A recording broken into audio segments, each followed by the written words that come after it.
bahwa dari sisi hukum positif mengenai pemilu saat ini, pola komunikasi pemasaran juru kampanye yang melekatkan citra dirinya kepada kandidat atau pasangan calon tertentu bukanlah tindakan yang melanggar hukum. Namun, endorsement atau perlekatan citra diri demikian sebagai bagian dari teknik komunikasi persuasif potensial menjadi masalah etika manakala dilakukan oleh seorang presiden yang notabene dirinya mewakili identitas negara, di mana seharusnya presiden bersangkutan berpikir, bersikap, dan bertindak netral dalam ajang kontestasi pemilih pasangan presiden dan wakil presiden yang akan menggantikan dirinya sebagai kepala negara sekaligus kepala pemerintahan. Bahwa kedudukan presiden di Indonesia sendiri menurut Mahkamah memang dilematis antara posisinya sebagai kepala eksekutif atau pemerintahan hasil pemilihan umum, sebagai kepala negara simbol kedaulatan negara, sebagai kader dari partai politik yang mengusungnya dalam pemilihan umum,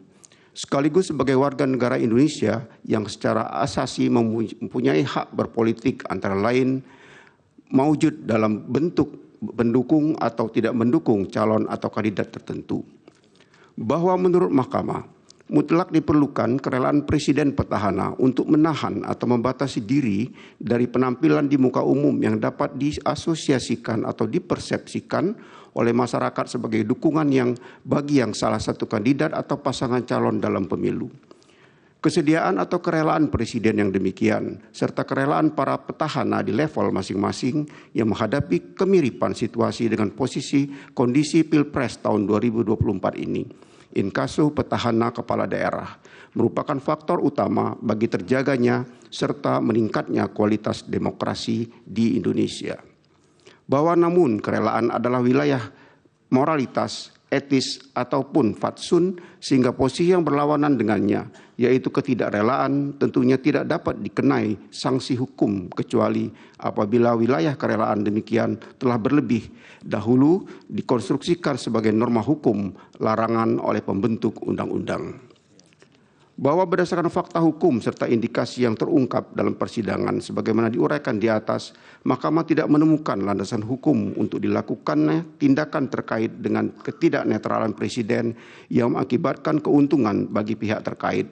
Sekali lagi karena tolak ukur ataupun parameter ketidaknetralan presiden dalam pemilu termasuk wilayah etik belum diatur secara tegas dalam peraturan perundang-undangan khususnya di level undang-undang. Apalagi Undang-Undang Dasar 1945 dengan tegas menyatakan bahwa hak untuk tidak dituntut atas dasar hukum yang berlaku surut adalah hak asasi manusia yang tidak dapat dikurangi dalam keadaan apapun. Vide pasal 281 ayat 1 Undang-Undang Dasar 1945. Bahwa terlepas dari anutan asas legalitas demikian, Mahkamah menegaskan perlu perubahan paradigma mengenai netralitas kekuasaan eksekutif demi mewujudkan pemilihan umum yang jujur dan adil sebagaimana amanat pasal 22E ayat 1 Undang-Undang Dasar 1945, pasal 22E ayat 1 AKUO dengan tegas menyatakan bahwa pemilu dilaksanakan berdasarkan azas langsung, umum, bebas, rahasia, jujur, dan adil. Tentunya perubahan paradigma demikian harus dilakukan melalui perubahan atas undang-undang mengenai kepemiluan. Sebagaimana telah tersinggung dalam pertimbangan hukum sebelumnya, termasuk dalam hal ini berkenaan dengan pemilu yang memenuhi azas jujur dan adil. Bahwa setelah Mahkamah mencermati fakta hukum mengenai latar belakang program Bansos yang merupakan dalam persidangan terutama dari dalil permohonan, pemohon serta keterangan menteri-menteri yang dipanggil Mahkamah menemukan indikasi ketiadaan antisipasi presiden dan dampak kunjungan dan pembagian Bansos terhadap fairness pemilu presiden dan wakil presiden tahun 2024. Setidaknya, dari keterangan lisan 4 menteri dalam persidangan, Mahkamah tidak mendapatkan keyakinan akan bukti adanya maksud atau intensi dari presiden terkait dengan penyaluran bansos yang dilakukan oleh presiden dengan tujuan untuk menguntungkan pasangan calon presiden dan wakil presiden nomor urut 2. Oleh karena itu, menurut Mahkamah, tindakan presiden belum dapat dikategorikan sebagai pelanggaran terhadap hukum positif. Terlebih, dalam persidangan Mahkamah tidak menemukan bukti-bukti yang meyakinkan Mahkamah adanya korelasi dan hubungan kausalitas antara penyaluran bansos dengan pilihan pemilih. Namun demikian, penting bagi Mahkamah untuk menegaskan dalam rangka perbaikan tata kelola penyaluran bansos ke depan, khususnya penyaluran bansos yang berdekatan dengan penyelenggaraan pemilu, perlu diatur secara jelas menyangkut tata cara penyaluran, baik waktu, tempat, maupun pihak-pihak yang dapat menyalurkannya, sehingga tidak ditenggarai sebagai tindakan yang dapat dimaknai sebagai bantuan bagi kepentingan elektoral tertentu. Bahwa klaim bahwa bansos dan tindakan lainnya yang semacam charity tidak selayaknya diklaim sebagai bantuan personal karena sebagaimanapun pendanaan bansos dan bantuan presiden lain atau menurut keterangan Menteri Keuangan bersumber dari dana operasional presiden. Bersumber dari APBN yang tidak lain dan tidak bukan adalah kekayaan milik seluruh rakyat Indonesia.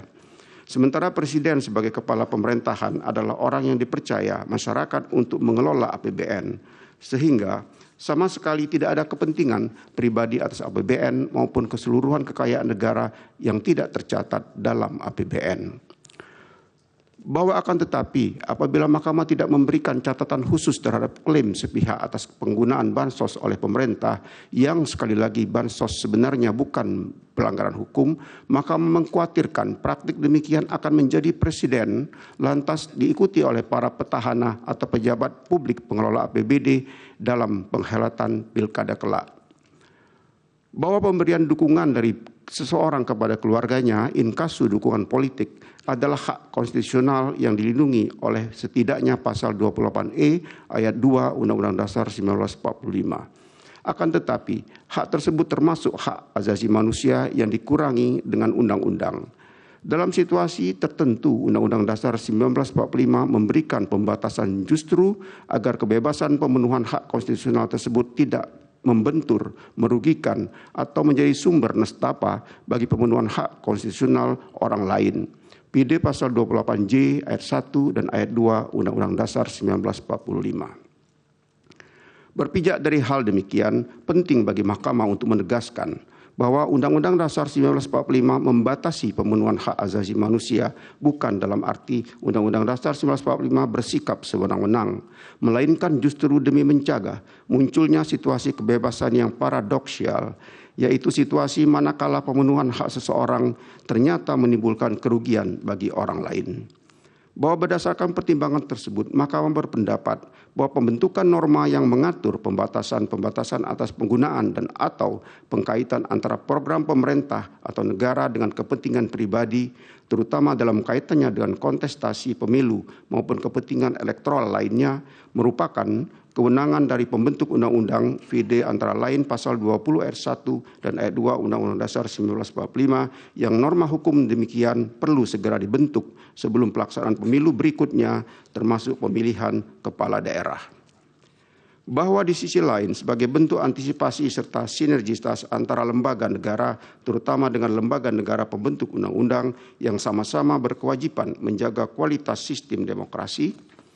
serta didorong oleh kewajiban khusus Mahkamah menegakkan keadilan konstitusional, maka dalam rangka perbaikan ke depan, manakala perangkat atau norma hukum demikian belum terbentuk sehingga perhelatan pemilu berikutnya, Mahkamah berkewajiban mengambil peran konstitusional untuk secara hukum menyiapkan diri, memeriksa, mengadili, serta memutus pendakwaan atau pemanfaatan pemerintah atau negara demikian sebagai bagian dari kategori pelanggaran pemilu.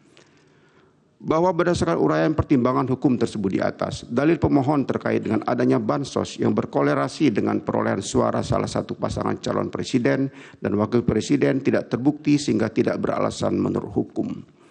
Menimbang bahwa selanjutnya pemohon mendalilkan telah terjadi pengangkatan pejabat kepala daerah yang masif sebagai implementasi pelaksanaan pemilihan kepala daerah serentak tahun 2024 yang penunjukannya tidak memenuhi indikator sebagaimana termaksud ditentukan dalam putusan Mahkamah Konstitusi nomor 55 tahun 2019 dan nomor 67 tahun 2021 yang seterusnya dianggap telah diucapkan.